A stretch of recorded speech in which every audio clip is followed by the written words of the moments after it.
Alright, we got more spoilers for 1147. We're getting more into the, I guess, nuanced aspects of what the Holy Knights are exactly doing on Elbaf and what they don't want to do. We're getting way more into the Brook and Yonko foot slave sequence, which I'm sure some of you are going to like. And then we're getting more into the final sequence of the chapter with Summers facing off seemingly against Scopper and Robin. But first, let me just quickly go over the spoilers that we got yesterday because it'll make more sense of everything in case you missed them. We see a flashback of what happened before Summers attacked Robin, and Saul tells Robin that the God Knights are immortal and hard to beat, so they must hide and help the children. Yonko traps the Straw Hats, sees Brook, and realizes who he is.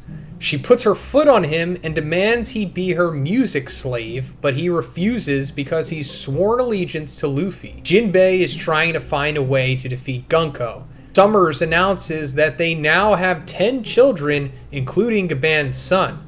To free them, they must destroy Elbaf's schools and libraries and swear loyalty to the government. The chapter ends with Gaban and Robin preparing to fight. Robin and Gaban vow that they won't let it happen as they head into battle. So now for these new spoilers. Although Yonko has captured Straw Hat Crew with her powers, Summers asks her to drop them because that's not their job, and he doesn't want to get in trouble with a Yonko.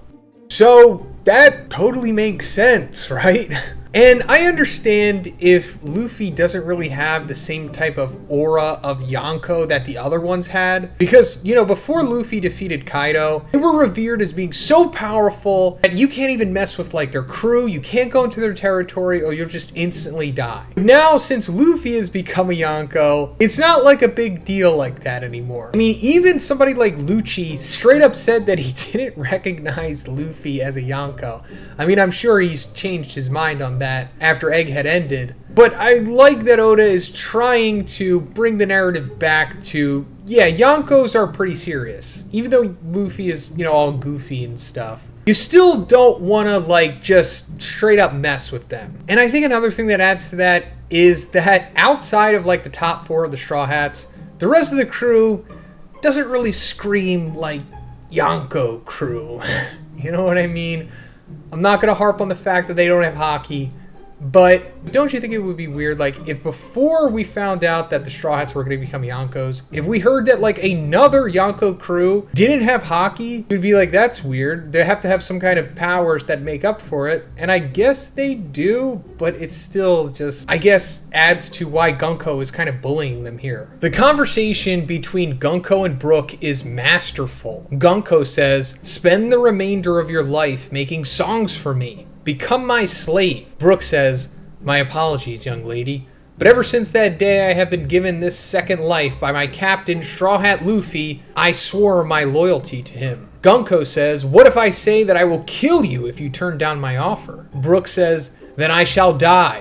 That is better to live on without honor." So bravo, great sequence from Brook here. I think all of the Straw Hat crews eventually have to, like, pledge their allegiance to Luffy. Like, so much so that they, like, are willing to die for him, right? They've all kind of done it at one point or another. I don't know if every single one has, but they're getting around to it. I just would have liked to have seen Brook, like, fight against Yonko. I mean, Brook at least got to fight against Big Mom. And I know that wasn't going to lead to him, like, winning or anything, but at least have a similar sequence here, you know? I don't know, maybe I'm asking for too much, but great sequence for Brook. As I said yesterday, glad this wasn't Sanji because it would have went in a very different direction. But first, let's talk about the sponsor of this video, Surfshark VPN. So using a VPN is kind of like wearing pants, I guess. All the important stuff stays private and secure when you step your foot outside. And a VPN, a virtual private network, covers your whole online activity. So once your device connects to the internet, all the information is encrypted or blurred out in a way. So you're absolutely protected with Surfshark VPN, but there's much more that you can do with it, like getting around censored content on multiple streaming apps so we can watch all of our beloved anime that we normally otherwise wouldn't be able to. You can just switch your location to a different country and boom, you have access to all the content you didn't have before. And using that method, you can also access news sites or social media apps that are banned in your country. So guys, check the link in the description or go to surfshark.com/Zoe and make sure you use code ZOE at checkout to get 4 extra months of Surfshark VPN.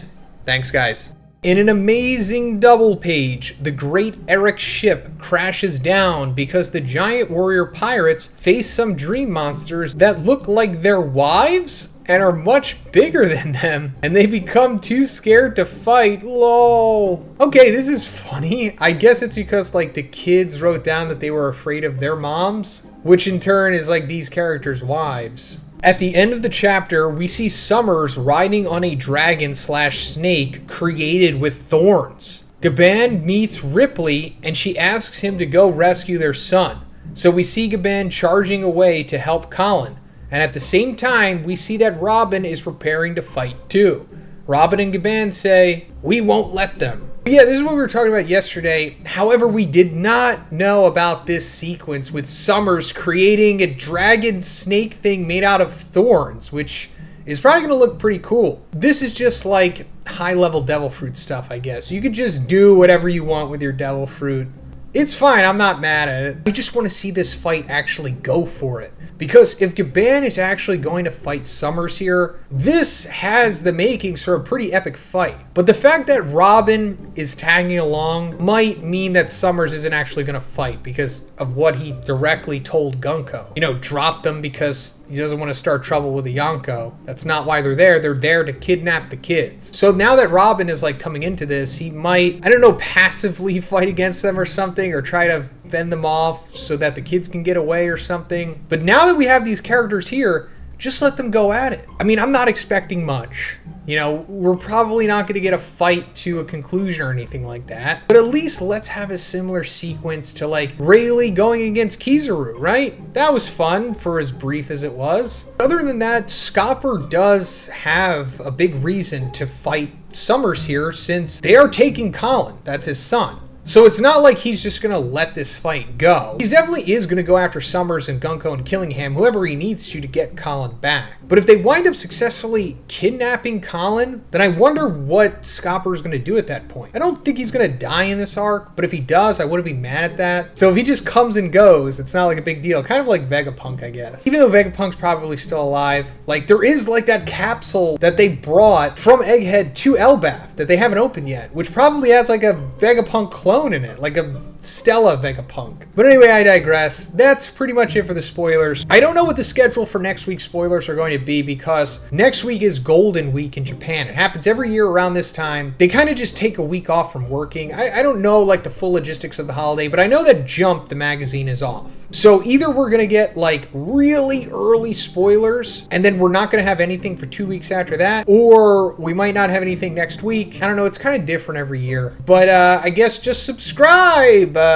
you know, because then I'll put out a video as soon as we get the spoilers. Have a great day, guys. I'll see you in the next one.